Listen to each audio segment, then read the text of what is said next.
reprendre Autobiographie d'un Peter Pan de Pascal Gemma.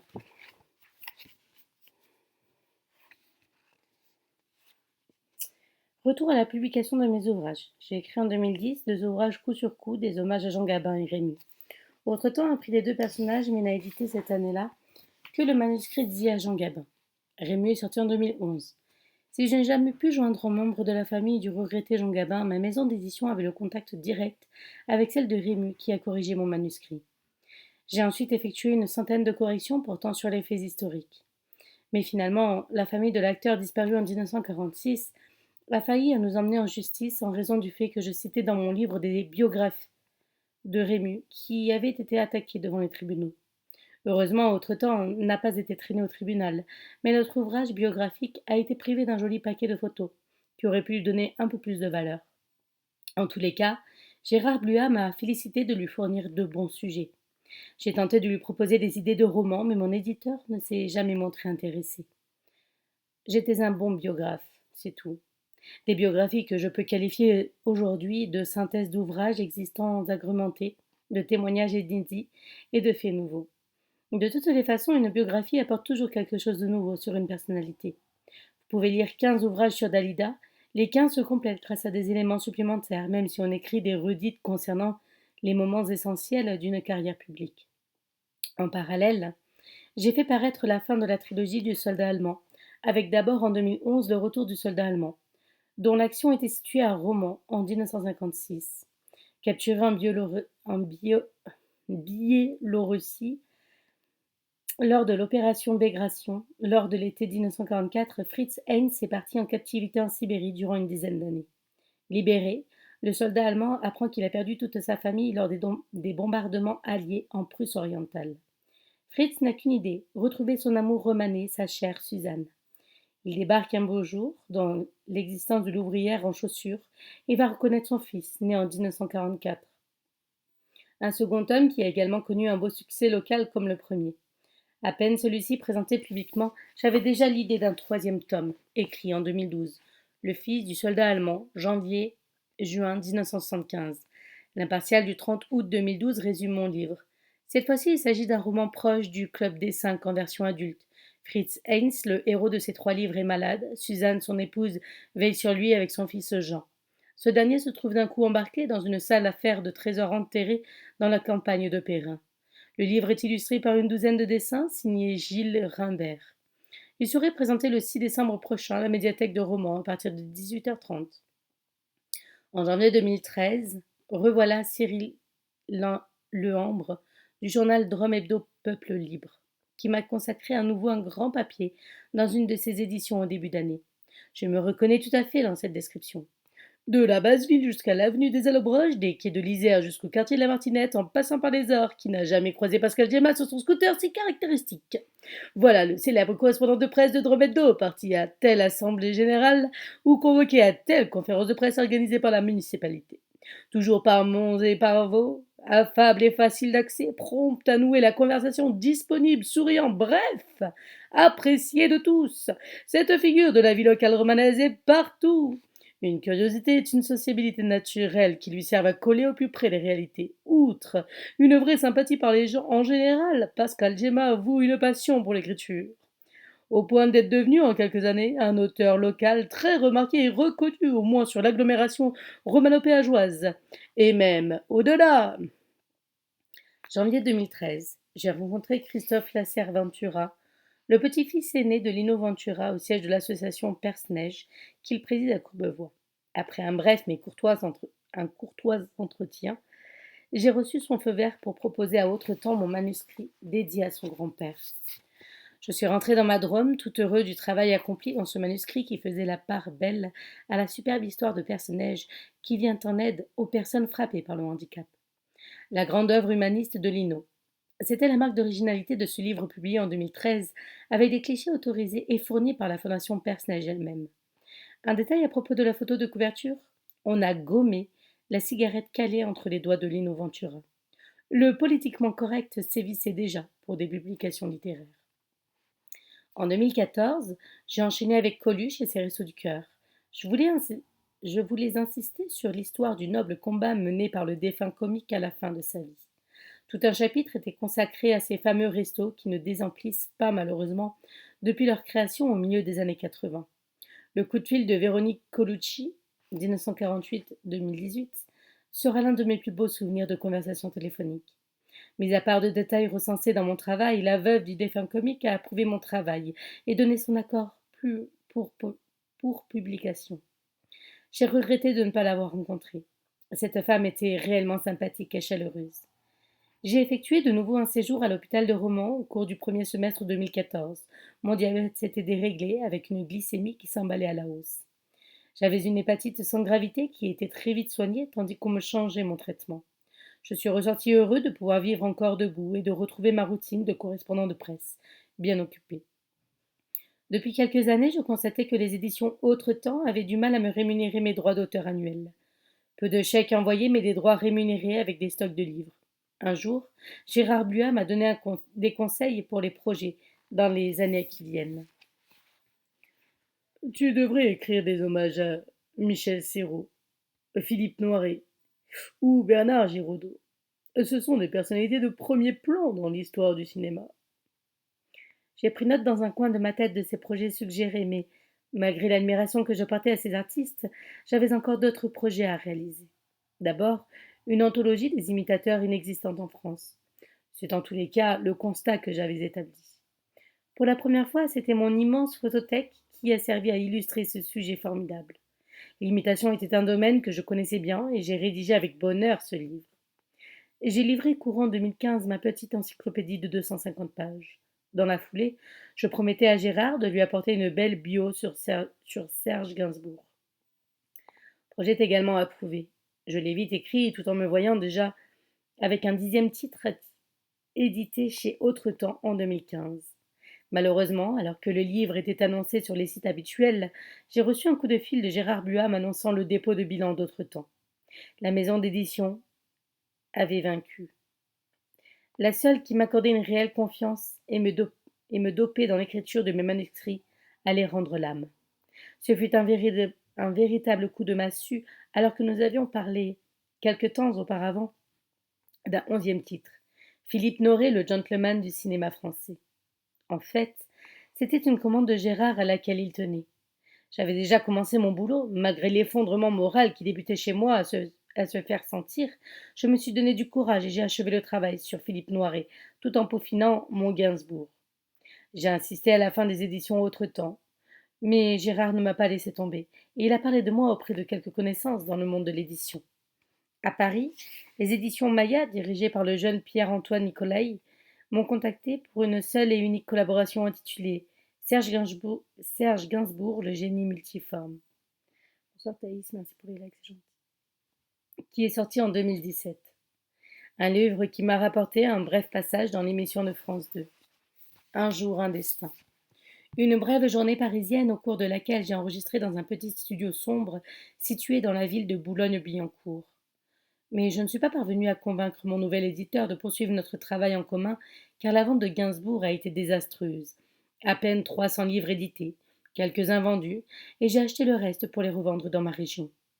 Et puis, je dois avouer que je n'avais pas un contact très fraternel avec ce patron de maison d'édition dont la culture générale dans le domaine du cinéma et du spectacle semblait limitée. Malgré cela, je n'ai pas baissé les bras et j'ai tenu fermement ma plume pour écrire 2 autres projets biographiques. Michel Simon et Max Linder, 2 grands noms du cinéma dont je sais bien qu'ils sont oubliés du grand public dans notre société actuelle, mais pas chez les cinéphiles. Encore faut-il trouver une nouvelle maison d'édition susceptible de propager mes écrits. La mort de Johnny Hallyday en décembre 2017 m'a beaucoup marquée parce que selon moi, elle signifiait non seulement le départ d'un immense artiste à la longévité exceptionnelle, mais aussi la fin d'un monde en passe d'être révolu. À l'instar d'un Lino Ventura ou d'un Louis de Funès, Johnny restera un grand nom de notre paysage culturel. En décembre 2017, j'ai couché les premières lignes d'un hommage à Johnny Hallyday, l'acteur de cinéma, un domaine qui me convenait parfaitement, d'autant que j'étais rodée à ce type d'exercice. Dans le courant de l'année 2018, j'ai tenté de contacter la famille Hallyday afin de les informer de ce projet.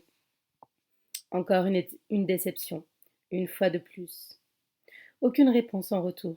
Pour la première fois, victime du poids des échecs successifs et de l'indifférence quasi générale, J'ai écrit très lentement cette biographie.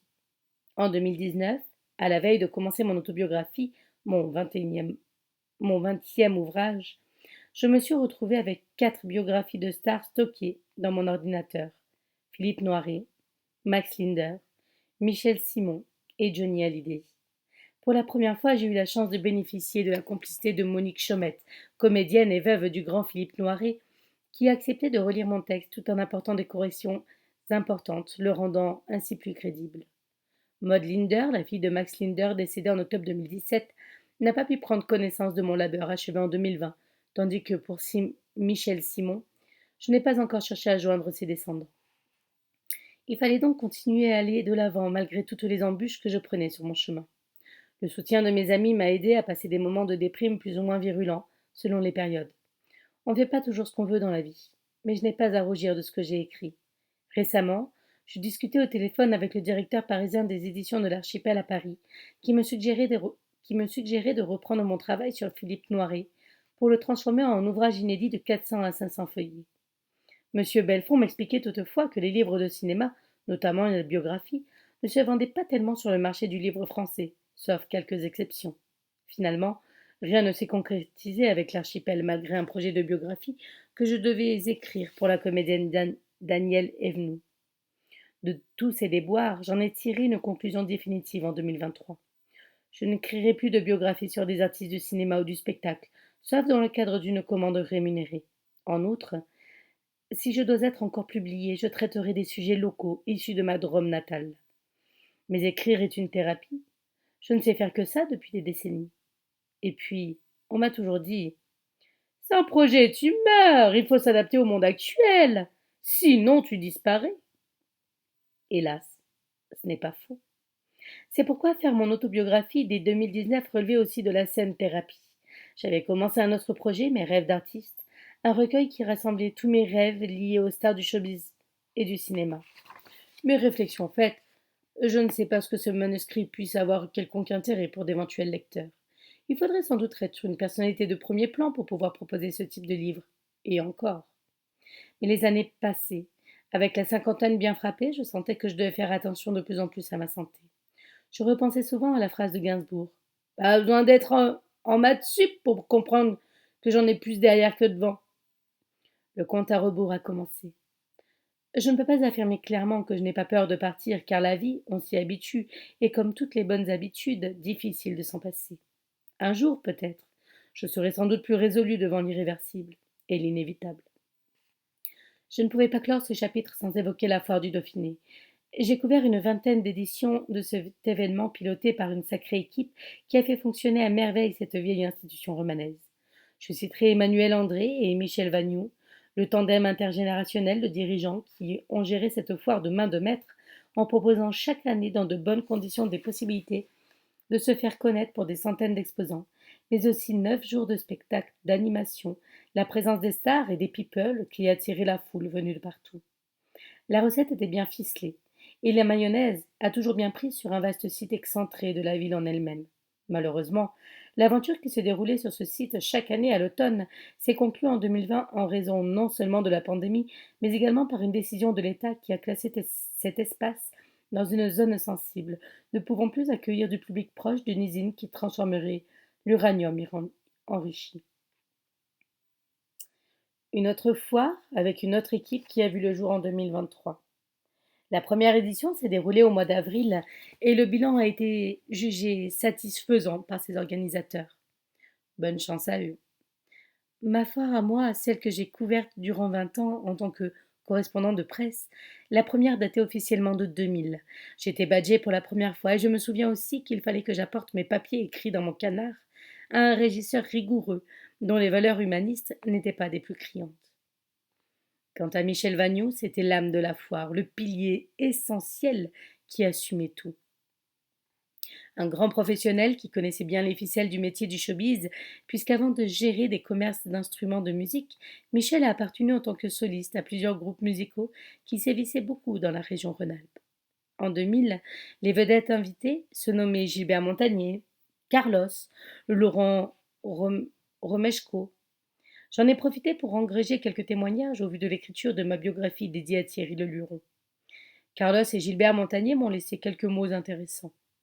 Mais la tâche n'était pas facile car on n'était jamais sûr d'obtenir les interviews à la foire. C'était souvent la bagarre pour rencontrer les artistes. C'était plus facile en revanche avec l'humoriste Olivier Lejeune, un comédien délicieux avec qui j'ai sympathisé tout de suite. Je l'ai revu au café-théâtre Romanet, La Charrette. La foire du Dauphiné m'a offert de fameuses rencontres et de belles émotions, comme lors du dernier passage de Dick Rivers en 2018, quelques mois avant son départ. Je lui ai offert le livre de Le Luron, dans lequel il avait gentiment témoigné en 2001, lors de son passage au Forum Fnac de Valence. Manitas de Plata, le guitariste de flamenco le plus célèbre au monde, est venu en 2010 à la foire. Charmant souvenir. Manitas attendait sagement son heure pour se produire devant le public, assis dans le fauteuil de l'hôtel, situé à quelques centaines de mètres de la foire. Gentiment, l'artiste quasi nonagénaire m'a livré quelques anecdotes tout en me sortant une pile de vieilles photos entassées dans la poche de sa veste. Il m'a fait défiler sous mes yeux toutes ces magnifiques rencontres. Chaplin, Fernandel, la reine d'Angleterre. J'étais ébahie. Des instants qui sont passés trop vite, comme toujours.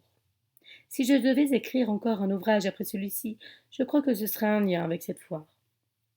J'en ai beaucoup des histoires personnelles de la foire. J'en ai accumulé des dizaines, par exemple.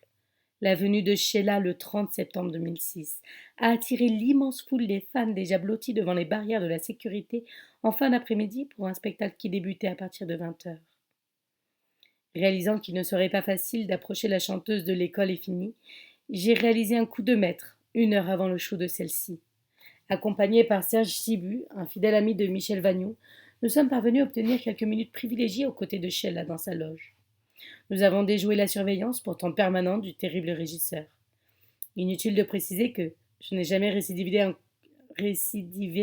un coup pareil sur le site de la foire. Autre fait marquant. Les spectacles nocturnes de la foire au cours desquels j'ai pu mesurer combien l'hystérie des fans était quelque chose de surprenant. Les groupes à la mode éphémères comme celui des L5 ont déchaîné des foules de jeunes admiratrices dont les cris et les pleurs me revenaient en mémoire. Dois-je parler des séances de dédicaces après les concerts durant lesquelles j'ai photographié des groupies hurlantes qui m'attrapaient les bras pour pouvoir approcher ou faire signer les stars de la soirée? Mon sentiment est aujourd'hui partagé devant ces comportements de fans agités. Je ressens un mélange d'émotion et de peur. Mais les dernières années de la foire, j'ai appris à me tenir en retrait et éviter de me montrer dans l'espace VIP aux côtés des autres photographes. Cette foule conditionnée devant qui les médias mettaient en avant des starlettes et vedettes d'un temps souvent bien court pouvait changer d'attitude quelque temps plus tard en délaissant ces belles gueules de chanteuses et chanteurs privés de médiatisation.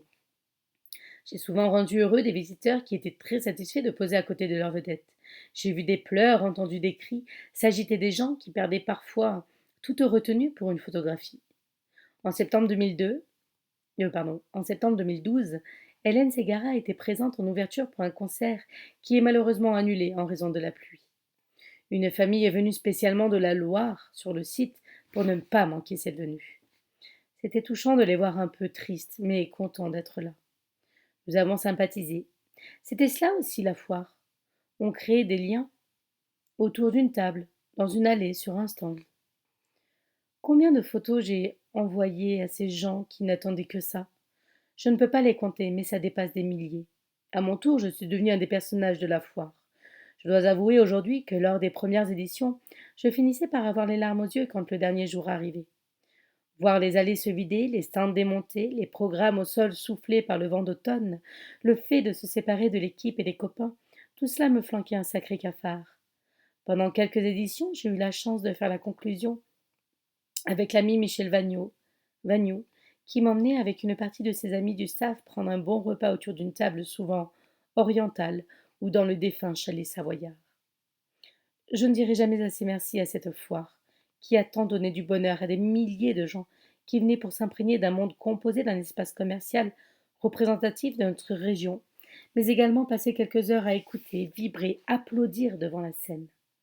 Je revois un de mes oncles qui avait perdu la vue s'émouvoir assis dans la foule au son de l'accordéon lors de la journée des seniors. Une image qui est restée gravée dans ma mémoire. On a tout vu, ou presque, à la foire. En septembre 2011, la chanteuse Natacha Saint-Pierre arrive plus de 3 heures de retard pour chanter sur scène. Plusieurs trains avaient été annulés les uns après les autres. La vedette s'en est prise à la direction de la foire, responsable, selon elle, de son arrivée tardive. Michel Vagnoux n'a pas tardé à intervenir après le show de l'artiste pour remettre les pendules à l'heure, très remontées, comme je ne l'ai jamais vu, devant la foule du samedi soir. Ce fut aussi un souvenir marquant, mais toutes ces anecdotes ont contribué à faire de la publicité à la foire. Je salue aussi le photographe officiel de la foire du Dauphiné en la personne de François Macaire, qui m'a lancé un jour. Pardon.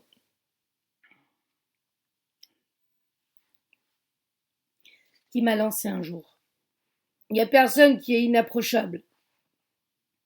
Il répondait ainsi à mes craintes au sujet des vedettes présentes sur le site qu'on ne pouvait pas toujours côtoyer en tant que journaliste ou correspondant.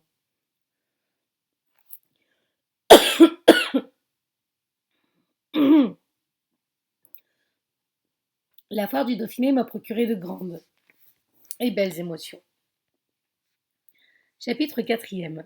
La vie continue malgré tout. Qu'est-ce que c'est qu'un correspondant de presse? On peut également dire un pigiste. Je n'ai jamais eu de carte de presse excepté une carte de correspondant local décernée en 2016 par mon journal Peuple Libre.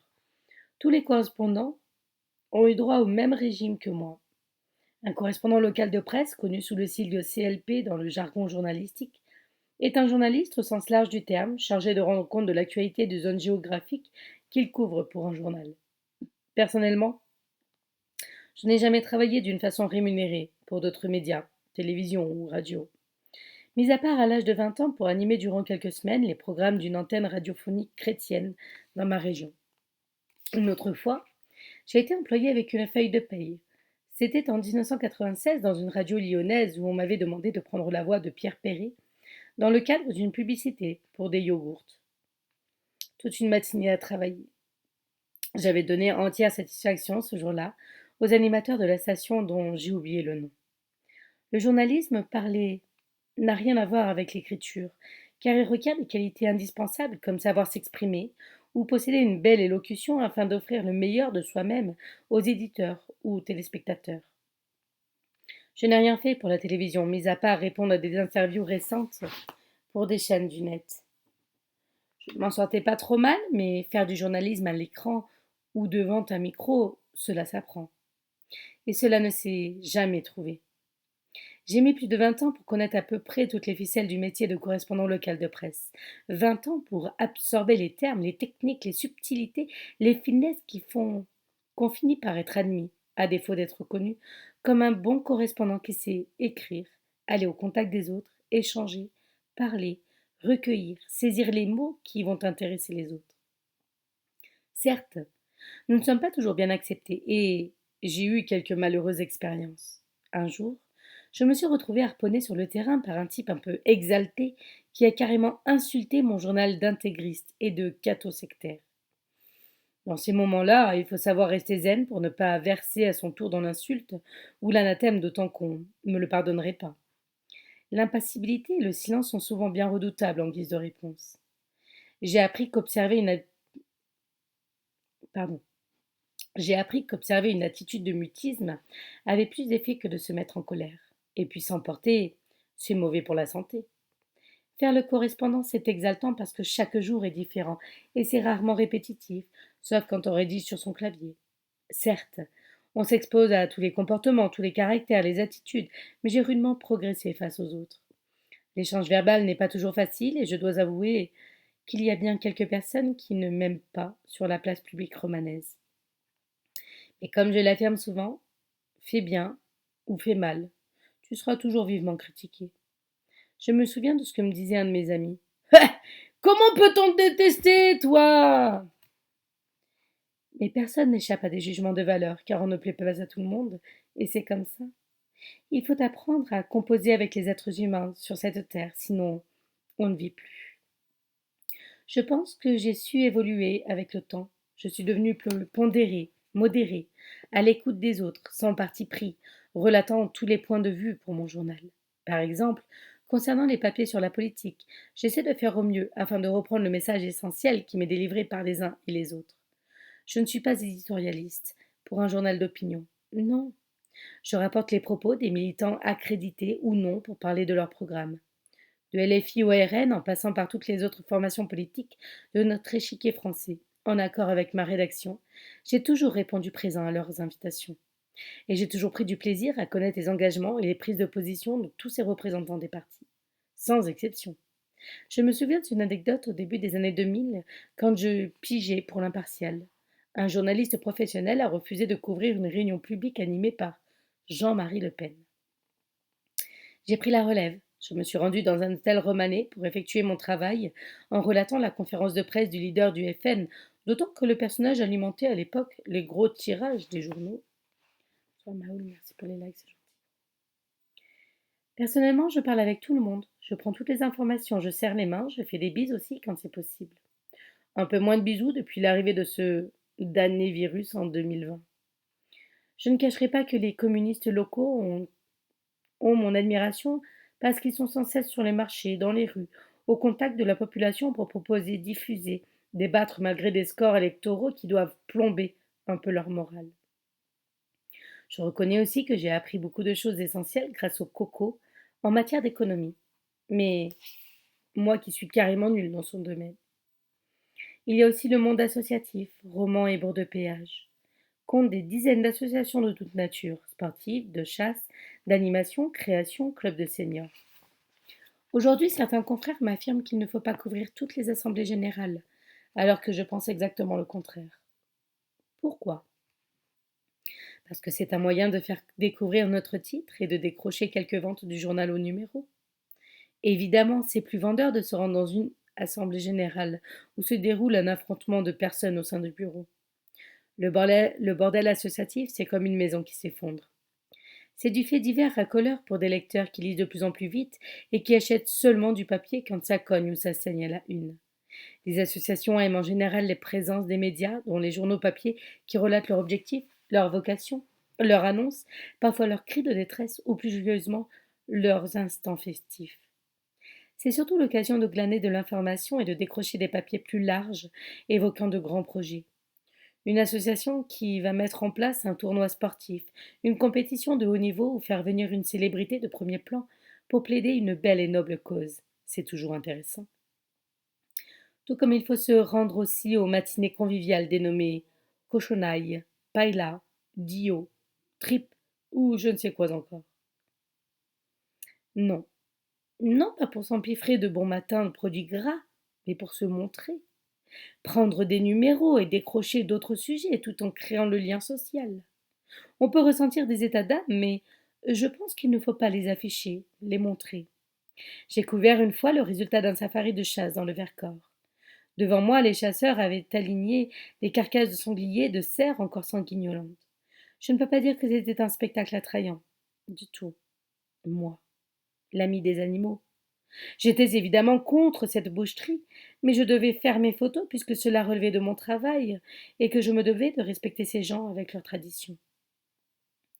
C'est une attitude professionnelle. Il faut tout couvrir. Et c'est comme ça quand on ne voit pas le temps passer. D'assemblée en assemblée, de point presse en point presse, d'initiative personnelle en initiative personnelle, toujours sur mon inévitable deux roues, j'ai écrit des milliers de papiers dans la Drôme. Je n'ai jamais fait le compte de tous ces écrits, mais j'en ai gardé parfois des sacrés souvenirs et anecdotes. Durant une froide matinée d'hiver, mon chef m'envoie couvrir une conférence de presse en mairie d'Autrive liée à la programmation culturelle communale. Il faisait un froid mordant et je suis partie de bon matin sur mon scooter en direction de la Drôme Nord. Tout en roulant, je sentais arriver dans mon cerveau les débuts d'une crise d'angoisse contre laquelle mes anxiolytiques allaient me rendre service. Je me suis arrêtée à mi-chemin dans un café à Margès pour tenter de récupérer un peu en avalant un premier cachet. Mais l'angoisse devenant croissante, je me suis demandé si j'allais arriver au bout de mon chemin. Cette sensation était terrible. Je suis devenue blanc comme un linge, enflé, je respirais mal, j'avais le plexus qui se serrait. Enfin, j'étais arrivée et je me suis vite assise sur une chaise dans l'accueil de la mairie d'Autrive, où je me suis mise à paniquer, tout en prenant un second cachet avec un verre d'eau. Averti, Le maire de Trier, qui n'était autre à l'époque que le regretté Gabriel Biancheri, 1943-2010, est entré calmement à l'accueil pour m'observer. Il n'a pas dit un mot. En fait, il a vite compris qu'il avait devant lui un grand nerveux. Tout s'est détendu d'un coup, mon visage est redevenu rose, et j'étais vraiment mieux. J'ai pu assister à la conférence de presse et le retour s'est déroulé sans problème en fin de matinée. Autre souvenir de mon époque héroïque, plus agréable celui-ci, lorsque je suis descendue dans le sud de la Drôme à Toulignan, assister au tournage du film Mariage, courant 2003. Valérie Guignabaudet, la réalisatrice disparue également trop tôt, m'a permis de faire un court sujet sur ce tournage et surtout de faire une photo avec chaque vedette de ce film sorti en 2004. Jean Dujardin, Antoine Duléry, Lio, Miu Miu, Catherine Allégret, Michel Laguérie, Didier Bézas sont immortalisés à mes côtés dans un de mes albums.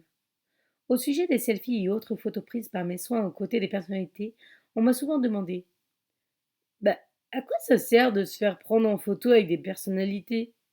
Les meilleurs souvenirs ne sont-ils pas engrangés dans ta tête?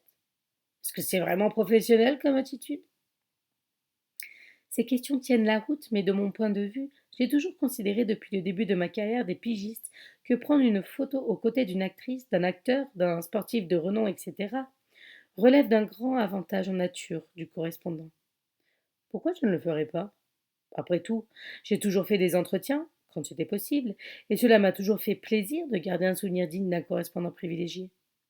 Et j'avoue que certains échecs m'ont frustré. Quand Juliette Gréco m'a congédié vite fait après un sympathique entretien dans sa loge d'un grand théâtre valentinois, j'ai subi une vraie humiliation qui est ancrée dans ma mémoire. Elle est encore plus vivace à chaque fois que je revois cet artiste sur un écran. Pas de photo alors que nous avions le loisir de la faire tranquillement ce soir-là, sans bousculade ou foule immense de fans qui se sont souvent de bonnes raisons pour annuler toute rencontre entre les artistes et les admirateurs. Toujours à Valence, devant le bar du théâtre de la ville, le comédien Romain Duris m'a lancé un soir aussi son refus de tout cliché, pris avec un admirateur. En 2016, en compagnie de deux amis, nous avions un privilège qui ne s'est jamais retrouvé par la suite. Attendre tranquillement Michel Sardou à la sortie de sa loge dans une grande salle de la Drôme. Nous étions en fait trois à l'attendre, seulement trois. Une chance. Mais le comédien Sardou, après sa prestation sur scène, est passé à la vitesse de l'éclair devant nous, la clope au bec, en nous adressant un simple salut. Nous sommes restés cons devant la voiture aux vitres fumées qui est partie devant nous. Mais le plus important est de travailler, d'écrire encore pour donner des papiers intéressants et des gens qui veulent bien nous lire.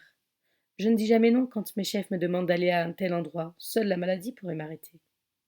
Tout ça pour affirmer que j'ai la foi dans ce boulot, la volonté de faire au mieux pour mon journal qui a besoin de vivre. Je reviens sur les politiques. De tous les bords, j'en ai interviewé, rencontré, et parfois j'ai partagé leur table dans des restaurants ou en privé. Quand j'ai commencé à écrire pour Peuple Libre, on ne me demandait pas des sujets politiques parce que trop importants et souvent épineux. Et puis je n'étais pas vraiment qualifiée pour traiter ce domaine. Il a fallu que j'attende les premières élections municipales du XXIe siècle, celles de Bourg-de-Péage en mars 2001, au cours desquelles le puissant Didier Guillaume retrouvait sans problème son fauteuil de maire suivi par le FN, alors ancré dans cette ville à la droite républicaine. Je tentais un soir, de ce premier et unique tour, de saisir une réaction à chaud du futur président du département, mais ce dernier, gentiment, repoussait mon dictaphone. Le chemin était encore long pour parvenir à acquérir une réelle crédibilité, d'autant que mon passé politique n'arrangeait pas les choses, car faire oublier le passé dans un petit monde comme celui de Romans-sur-Isère à Bourg-de-Péage ne relevait pas d'une simple gageure. Je me souviens bien de l'attitude de plusieurs élus péageois au début des années 2000 qui me faisaient sentir combien ma présence n'était pas vraiment souhaitée à leur côté. En 2001, dans le cadre de portes ouvertes d'une ferme bien connue de Bourg-de-Péage, j'ai été le témoin d'une conversation entre un adjoint municipal et sa femme qui demandait comment se fait-il qu'il soit là, lui? Mais il est journaliste maintenant. Et la dame de s'en aller en s'esclaffant d'indignation. Mais ma règle était simple. Ne jamais répondre si on venait à m'attaquer, en évoquant mon passé. Ne jamais s'emballer, élever la voix, crier ou rétorquer violemment. La page était tournée. Si des gens venaient me parler gentiment et posément de mes jeunes années de militant frontiste, je répondais sans souci.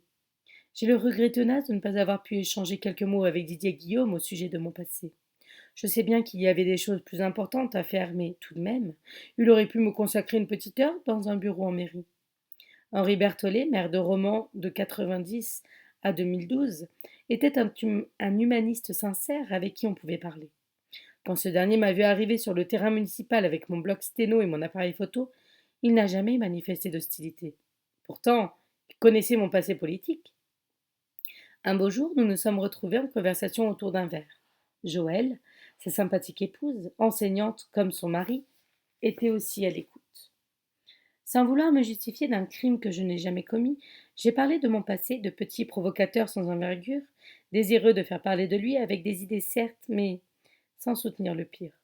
J'ai tenté de faire comprendre à mes interlocuteurs que les êtres humains évoluaient tout au long de leur parcours existentiel. Je pense que j'ai été compris. Un jour, Henri Berthollet devait me rapporter ces tristes propos prononcés par Didier Guillaume dans le célèbre café-théâtre La Charrette. Bah Henri, pourquoi tu vas serrer la main de ce facho?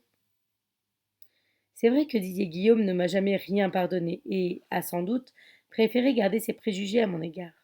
Il est vrai qu'il est souvent préférable de camper sur ses idées plutôt que d'être amené à changer d'opinion en écoutant l'autre. Du temps de sa gloire, l'ancien sénateur de la Drôme a même tenté d'influencer mes responsables au journal pour que je saute. Mais ces derniers m'ont défendu, affirmant que je faisais du bon travail de correspondant sur le pays de Bourg-de-Péage et de Romans. En tous les cas, je n'ai aucune rancune contre l'ancien sénateur. Nous n'avons pas le temps de nous mépriser sur cette terre. Les années sont passées et les situations politiques ont bien changé. L'hégémonie du PS n'est plus celle qu'elle était et les rapports de force ont été bouleversés avec cette classe politique explosée et reconstituée après l'élection de Monsieur Emmanuel Macron. Avec le temps qui passe, c'est la sagesse qui s'est imposée chez moi. Ma véritable voie humaine et professionnelle. Je l'ai trouvée grâce à celles et ceux qui m'ont accordé une grande confiance pour que je puisse me parfaire dans la fonction de correspondant de presse. Sur le terrain local de la politique municipale, dans mon petit monde, les choses ont également bougé. Nathalie Niesson, actuellement première magistrate de Bourg-de-Péage, n'est plus encartée au PS et elle s'est rapprochée de la majorité présidentielle tout en préservant ses valeurs de gauche. Ma relation avec elle se limitait simplement au travail et nous n'avons jamais eu de conversation profonde sur les idées et l'engagement. Je ne porterai donc pas un jugement de valeur sur une personne que je ne connais pas vraiment. Toutefois, je crois pouvoir la définir comme une femme énergique derrière son grand calme légendaire. Elle-même a convenu de cette définition personnelle. Une femme à caractère dans un gant de velours. Mais forcé de constater que cet élu qui fait attention à sa ligne s'est imposé sur le terrain auprès de la population de sa ville depuis 2008.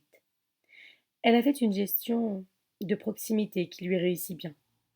Il me semble même que l'équipe municipale péageoise actuelle fait moins de la politique dans le sens strict du terme.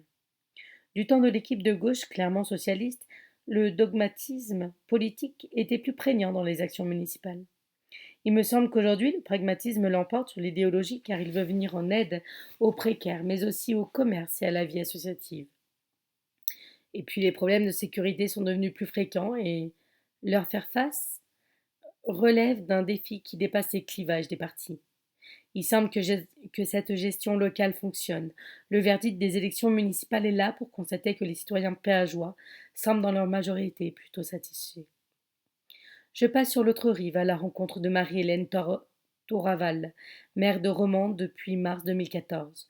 Je ne suis pas non plus un intime de la première magistrate de cette ville qui est une femme également dotée d'un tempérament fort. Je peux simplement parler de ce que j'ai connu au fil des ans.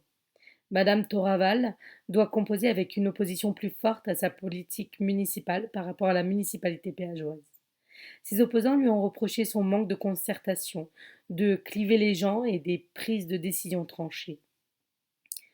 Ses adversaires l'ont décrite comme une femme aimante, seulement les gens qui réussissent, les grosses opérations urbaines mettant en valeur la ville grâce à des chantiers qui n'en finissent plus. Toujours selon eux, Madame Toraval serait déférente devant le succès, la réussite, la fortune, ignorant le monde associatif qui devrait se débrouiller tout seul. Idem pour les syndicats qui ont été obligés de déménager de leur bâtisse historique pour laisser la place au futur tribunal de commerce. L'affaire du musée de la Résistance et de la déportation déclenchée en 2020 n'a pas arrangé les choses. En effet, la municipalité romanaise a souhaité fermer les locaux de cette structure historique fondée sous l'égide d'anciens résistants. Et la ville de défendre une autre vision du devoir de mémoire qui, est bien entendu, n'a pas plu à tout le monde. Une pétition et des manifestations ont été proposées à la population. Que puis-je dire face à tout ça? Madame Toraval a effectué un premier mandat avec une certaine réussite, malgré les oppositions qui ont souvent organisé des manifestations bruyantes et autres concerts de casseroles sous les fenêtres et la salle du conseil municipal. Les élections municipales de 2020 ont montré une fois de plus que les Romanais ne l'ont pas rejeté, sauf dans certains quartiers populaires de sa ville qui ne lui accordent pas une majorité de suffrages. D'autres polémiques ont surgi, des démissions sont survenues, mais on sait bien que la vie politique n'est jamais un long fleuve tranquille, quel que soit le parti. Comme pour Nathalie Nielsen, je ne suis pas dans le secret des dieux avec les maires de romans. Je ne suis pas avec ou contre elle, et je n'ai pas à faire connaître mon avis. C'est vrai qu'elle a été parfois cassante avec moi lors de nos rares échanges, mais c'est une femme qui m'a aussi invité au restaurant alors qu'elle était avec des amis. Voilà ce que je peux dire au sujet de Marie-Hélène Toraval. Pour ma part, j'ai toujours le respect de la fonction et je suis toujours ouvert à la discussion. Je suis correspondant de presse et je ne me place pas dans une démarche de parti pris. J'aimerais évoquer encore une fois le militantisme. Je citerai Raymond Paul, militant communiste péageois, qui fut longtemps conseiller municipal dans sa ville, un homme de conviction comme on en faisait autrefois, riche de la lecture de nombreux ouvrages et de journaux papier. Il avait connu des épopées héroïques, les militants gavés de culture générale, déclamant souvent des citations historiques. Tout cela s'est un peu perdu. Les affrontements idéologiques dans les années 80 reposaient bien souvent sur les combats menés durant la Seconde Guerre mondiale. Le combat est différent de nos jours, même si on crie toujours au fascisme pour désigner certains adversaires. Un militant socialiste me rapportait des exemples de camarades qui collaient des affiches la nuit, allaient porter la contradiction dans les réunions des adversaires, mais qui se dépensaient aussi, sans compter, pour aider le malheureux, l'affligé. J'ai connu aussi des gens de l'autre bord qui ont toujours vénéré, par exemple, l'image du général de Gaulle, avec les valeurs essentielles de l'ordre et de l'autorité, sans oublier le respect du drapeau. Et je les comprends, comme je les comprends, le vrai militant humaniste internationaliste qui croit à l'humain plus à la patrie, même s'il y a de quoi être déçu, bien souvent par les comportements des uns et des autres.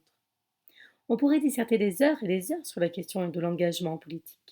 Mais n'oublions pas un fait récent. La population française s'est détournée des partis politiques. Majoritairement, ils ne croient plus aux solutions proposées par leurs députés ou leurs sénateurs. Ils les jugent plutôt comme des personnes qui s'en foutent plein les poches, en mentant à tout le monde. Je ne veux pas souscrire à ce discours facile. Je dirais qu'il y a des mauvaises orientations, mais toutes les femmes et tous les hommes politiques ne sont pas de la même trempe. Verser dans l'antiparlementarisme, ce n'est pas mon truc. Ce qui est tout de même le plus important, c'est de ne pas oublier d'aller voter le jour d'une élection parce que beaucoup de femmes et d'hommes sont morts pour que nous puissions le faire. La question du vote blanc se pose dans notre démocratie. Je me rends compte que j'ai le bonheur d'entretenir ce privilège d'écrire pour rendre service aux autres. Depuis bientôt un quart de siècle déjà, en prenant de l'âge, je me suis réellement apaisée, me rendant compte de la condition humaine un peu de choses. Tous ces êtres que je croise ont leurs faiblesses, leurs angoisses aussi, et leurs malheurs comme leurs joies. Certes, beaucoup se confortent dans un état de méchanceté souvent inné chez eux qui leur donne un aspect repoussoir, mais dans l'ensemble, beaucoup vivent en se battant sans faire de mal aux autres.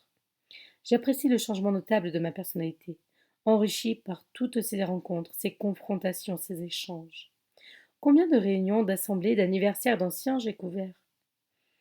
Je suis incapable de donner un chiffre. Mais ce qui est sûr, c'est que je le fais toujours en me disant: Ah, je rends service à tous ces gens en leur donnant un peu d'importance dans le journal. Évidemment, je suis conscient que publier un article avec des photos dans un journal hebdomadaire, ce n'est plus aussi attendu qu'auparavant. Je ne suis pas sans ignorer que le principal lectorat pour les revues en papier réside chez les personnes âgées. Parfois, j'ai fait des abonnements principalement chez des seniors. Certains ont parfois ronchonné, comme ce brave Jean Brunet, illustre représentant du monde combattant romanais, qui s'était abonné pendant un an à Peuple Libre. Un jour, je croisai Jean et lui demandai son avis sur cette nouvelle lecture et le retraitai de lever les bras au ciel. Ton journal est bien, mais c'est Valence à toutes les pages. On ne pourrait jamais contenter tout le monde. Ces retraités me surprennent quand ils sont à table, ceux qui sont adhérents de plusieurs clubs et qui participent à des repas en série. Il faut qu'ils tiennent le coup. Je connaissais un couple d'anciens dans une commune rurale aux alentours de Romans, toujours présents autour d'une bonne table, membres de plusieurs clubs de retraités. Le mari était diabétique, mais il soignait sa pathologie avec de bons plats mitonnés, arrosés des meilleures cuvées de vin rouge. Personnellement, je prenais un bon plaisir quand on m'invitait pardon, à une table aux côtés des aînés, mais la cinquantaine passée, j'ai commencé à fuir ces occasions malgré la convivialité qui s'en dégageait. J'ai eu mon temps pour ce genre de participation. Aujourd'hui, en écoutant les bruits de mon organisme, je me dis ne replonge pas dans les repas gargantuesques. La vie continue malgré tout. C'est vrai qu'on souffre souvent, qu'on récolte plus facilement les emmerdes que les bonnes nouvelles. Mais j'ai un bon moral malgré les difficultés de l'existence qui cavalent de plus en plus vite. Ce qui compte pour moi, ce sont mes écrits dans mes ouvrages, qui se transforment de génération en génération. Je sais bien que l'oubli engloutit tout le monde au bout de quelques années, mais les écrits restent même si on détruit volontairement ou non une grande partie. Pour ce qui concerne mon grand-père d'adoption, il m'est arrivé de trouver des publications signées Hubert Revol circulant sur Internet. Il faut dire qu'il avait tellement collaboré à des revues économiques et cinématographiques pendant des décennies qu'il aurait été difficile de ne pas en retrouver quelque part après son décès. Tout en remplissant mon journal d'articles hebdomadaires, il m'est arrivé d'avoir été sollicité pour une autre tâche, le reportage photo pour les mariages. Bien entendu, je n'étais pas un professionnel, mais j'avais trouvé une formule me permettant d'éviter d'être taxé de travailler au noir. Je proposais aux mariés une prestation pour leur livrer des centaines de clichés, et en guise de rémunération, je leur vendais mes biographies d'artistes. Finalement, tout le monde était gagnant. Une mauvaise expérience vécue il y a quelques années m'a décidé d'arrêter ces reportages. Des jeunes gens mal intentionnés m'ont joué la comédie pour me régler, et après m'avoir intimidé, ils m'ont seulement payé le développement des photos, alors que je les avais suivis dans la mairie jusqu'au repas nuptial, soit des heures de présence pour rien. Autre mission exercée depuis une vingtaine d'années, le traitement de textes et manuscrits destinés à des particuliers. En 2006, Henri Pouzin, historien et enseignant régional, me sollicitait pour reprendre à l'ordinateur ses mémoires. Un travail que j'ai accompli avec plaisir, en joie d'autant que j'ai entretenu durant quelque temps une relation cordiale et amicale avec Henri Pouzin et sa charmante épouse. Le couple m'a convié plus d'une fois à dîner dans leur immense propriété située dans le centre de la commune de Génissus. À table, nous parlions de tout. Henri Pouzin me contentait de souvenirs d'enseignants qui avaient voyagé dans le monde entier, notamment à Berlin. Monsieur et Madame Pouzin m'ont laissé quelques anecdotes racontées dans leurs ouvrages. Devant eux, j'ai parlé aussi de ma profession de correspondant de presse. Je ne me gênais pas pour leur affirmer qu'il n'y avait aucune reconnaissance officielle, aucun statut pour être à l'abri. Aucun gouvernement n'a légiféré sur ces correspondants de presse et pigistes, qui sont les plumes souvent indispensables pour les journaux. Connaissant tout cela, j'avais décidé à la fin de l'année 2019 de faire connaître nos conditions de travail auprès de la députée de ma circonscription, Madame Emmanuelle Antoine. Accompagnée d'une autre pigiste, aussi préoccupée que moi, nous avons longuement échangé avec le parlementaire dans sa permanence parlementaire située dans le centre-ville de Romans.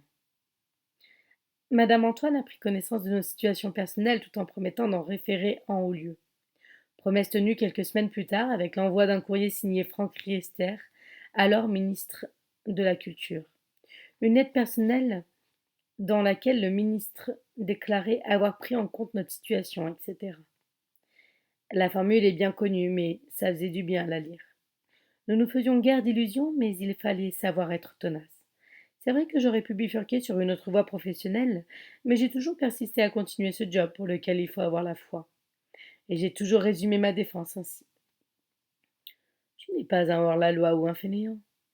Tu accomplis une tâche au service des associations, des autres, tout ce qui fait l'actualité. C'est dur, parfois chiant, mais tu ne vois pas le temps passer. Preuve, s'il en est, que tu aimes ce que tu fais. Sous la pluie, évitant les orages que je redoute, écrasé sous la canicule, prenant le vent en roulant sur mon bibi, je suis toujours passé de partout. J'ai avalé des milliers, des dizaines de milliers de kilomètres sur toutes les routes de la Drôme et parfois sur celles des départements voisins, mais à chaque fois que je revenais de ma sortie ou de ma mission, j'en revenais toujours un peu moins con. J'ai fait constamment réviser mes deux roues, afin d'éviter des grosses pannes sur les routes. Mais il m'est arrivé quand même de casser des courroies sur la route, ce qui provoquait un sacré bruit. J'ai découvert une nouvelle complicité, celle que j'entretenais avec mon scooter. On peut me trouver un peu cinglé, mais j'assume quand je parle affectueusement de ma machine à deux roues qui m'assure la croûte. Mais en étant correspondant de presse, je sais que je bénéficie d'une image de marque plus ou moins agréable. Seules les personnes qui me côtoient peuvent vraiment livrer un jugement à peu près correct. Mais j'ai appris à oublier les avis négatifs, les jugements à l'emporte-pièce, et les a priori, les idées et avis préconçus. Mais dans toute société, on a toujours droit à des clichés qui bien souvent ne correspondent pas à la réalité de ce que vous êtes. J'en sais quelque chose, et je dois avouer qu'il m'est arrivé de raisonner moi aussi, bêtement, à l'instar de tout le monde. Je me rappelle d'une fille que je connaissais de visu en ville parce que je la croisais souvent, et je m'étais mise en tête qu'elle devait être droguée avec une apparence quasiment répugnante. Heureusement, un jour, nous avons eu l'occasion d'échanger, de parler lors d'un reportage dans une commune rurale dans le nord de la Drôme. Toutes mes conneries de préjugés à son égard sont sorties de ma tête pour ne plus revenir, et nous nous sommes revus pour devenir de vrais amis. J'ai découvert une femme super attachante, lettrée, intéressée et sensible, mais pas sorcière du tout. Il faut toujours faire un effort pour aller vers l'autre, plutôt que de croire aux rumeurs ou de fausses certitudes. Moi non plus, je ne suis pas épargnée par les opinions toutes faites. Mais l'image que je projette, je m'en moque. Si on veut en savoir plus sur ma personne, on peut me parler. La porte n'est jamais fermée. Parmi toutes les histoires singulières qui me sont arrivées, je ne résiste pas au plaisir de relater celle-ci. Au début des années 2000, après la sortie de mon premier livre, Mon Fernandel, coécrit avec Franck Fernandel, je me suis mise à vendre beaucoup d'exemplaires dans ma région. Un jour, un personnage dont je ne veux pas trop me souvenir m'a contacté en me proposant de devenir une sorte de manager ou d'agent avec qui il fallait signer un contrat en exclusivité. Il a commencé par m'inviter dans de bons restaurants, me proposant à chaque fois son contrat, qui était naturellement bidon. Je devais signer pour être obligé de reverser un fort pourcentage sur la vente de mes livres à ce triste individu. Il me racontait n'importe quoi. Nous devions aller à Lyon, vendre des quantités de bouquins dans les rues. Bref, il me prenait pour un jambon. Comme je n'avais toujours pas signé, nous nous sommes rendus encore une fois dans un restaurant à bord de péage, et je sentais que mon escroc de service perdait patience, parce que je ne voulais toujours rien signer. J'avais pris mon air simplet pour écouter ses palabres. Il avait emmené sa compagne qui m'observait à table. À la fin, alors que mon interlocuteur avait repris son numéro pour me faire tomber, elle l'a coupé en disant Laisse tomber. Puis elle s'est tournée vers moi. Tu caches bien ton jeu, toi. Tu n'as pas l'air si bêta que ça. Tout était dit. Il ne fallait pas se fier aux apparences. Et nous en sommes restés là. Ce couple avait pensé que j'étais un zinzin dont on pouvait extorquer des sommes d'argent. Peine perdue. Pour ce qui me concerne, j'ai toujours eu du respect pour des gens plus simples ou qualifiés d'excentriques sur la place publique. Seuls les bourrins et les méchants me font fuir. À roman, il existe des auteurs d'ouvrages qui sont modestes, affligés par la vie, isolés, mais je ne veux pas les mépriser, loin de là. Je peux les caricaturer ou les imiter devant les autres, c'est vrai, mais je ne rejetterai jamais. Au contraire.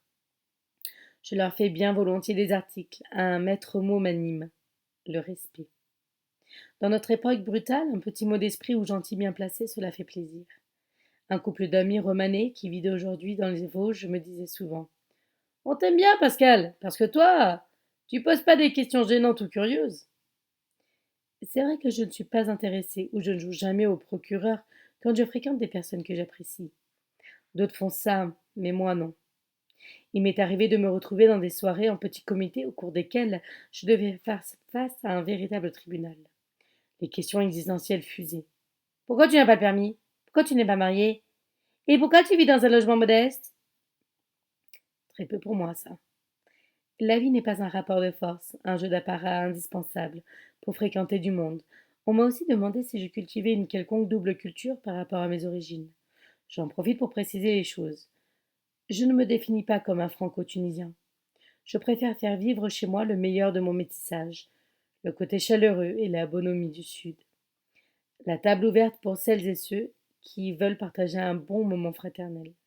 J'ajoute que je n'ai jamais connu le racisme, mis à part lors du service militaire quand un imbécile m'a insulté bêtement et salement.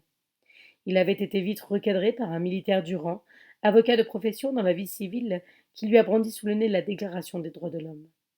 Mais tout ce qui est exagéré est insignifiant. Je n'accorde pas d'importance aux propos excessifs.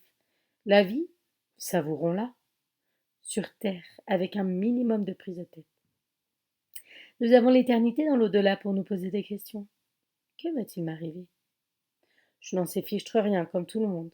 J'ai fait ma vie d'homme comme elle devait se réaliser, car je crois à la destinée.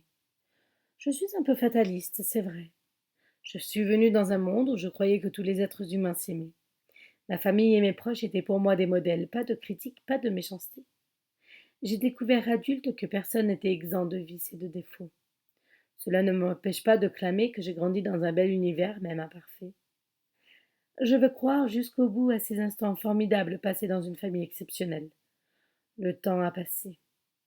Certains jours je ris et savoure le temps qui passe comme une douceur en fin de repas. D'autres jours, je déprime au point de verser des larmes en pensant à celles et ceux qui ont compté pour moi. Mais je ne veux pas non plus tomber dans une nostalgie qui me taraude pourtant tous les jours. En tous les cas, je ne veux pas perdre du temps avec les disputes, les gens fâchés qui ne veulent rien entendre et ne pas discuter. Me mettre en colère, je veux l'éviter au maximum, car ce n'est pas bon pour la santé. Je préfère plutôt prendre des êtres chers dans mes bras pour les réconforter. L'existence est un souffle parfois agréable, souvent amer mais bref, et nous ne pouvons rien changer. Alors, vive la vie, amusons-nous, car l'existence, car l'existence est si courte. Bon, ce sera une vingtaine de pages pour demain. Aïe, ouf. Je vous remercie d'être passé. Je vous retrouve très vite pour la suite, en vous souhaitant une agréable soirée. Bisous, bisous.